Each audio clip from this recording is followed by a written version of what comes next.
नमस्कार मंडळी, स्वागत आहे तुमचं आपल्या सिम्पली मराठी रेसिपीमध्ये।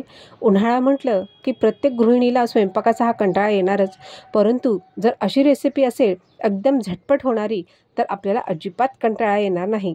ही रेसिपी तुम्ही दुपारच्या जेवणासाठी म्हणा किंवा रात्रीच्या जेवणासाठी सुद्धा आरामात करू शकता। तर इथे मी जवळपास 1 वाटी बासमती तांदूळ घेतलेला आहे। तो आपल्याला 2 ते 3 वेळेस पाण्याने स्वच्छ धुवून त्यामध्ये थोडं पाणी टाकून याला आपल्याला जवळपास 5 ते 7 मिनिटं भिजत ठेवायचं आहे।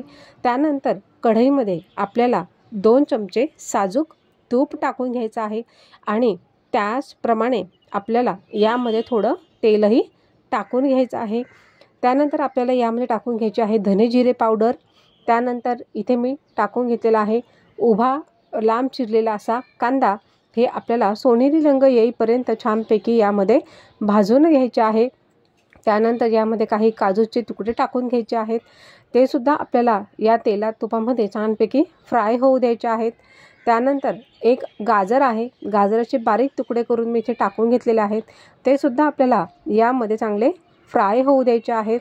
त्यानंतर इथे मी फ्लावर आहे जवळपास अर्धी वाटी फ्लावर आहे, ती सुद्धा आपल्याला यामध्ये टाकून घ्यायचे आहेत।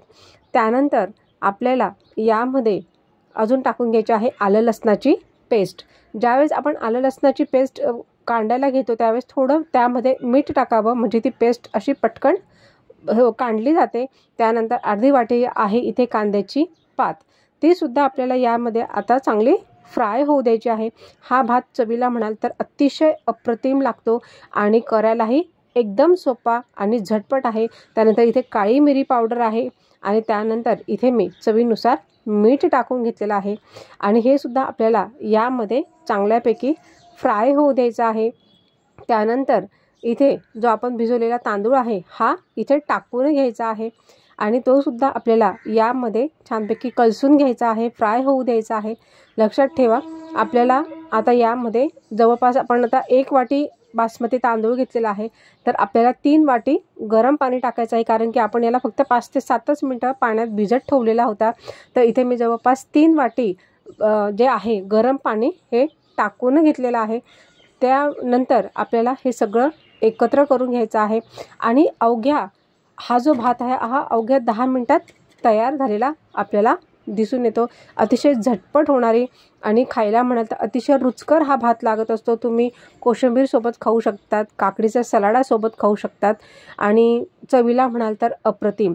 एकूण एक भाताची शीत इथे मोकळी झालेली आहे, तुम्ही बघू शकता आणि आपला हा झटपट होणारा राईस इथे तयार आहे। एकदम वेगळ्या पद्धतीचा इथे मी हा तुम्हाला राईस बनवून दाखवलेला आहे।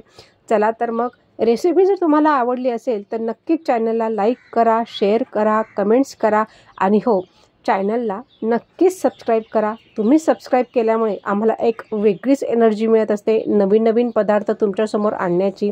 चला तर मग please like, share, comments and subscribe आणि तुम्हीही असा जो राईस आहे तो नक्कीच बनवून बघा। Thanks for watching.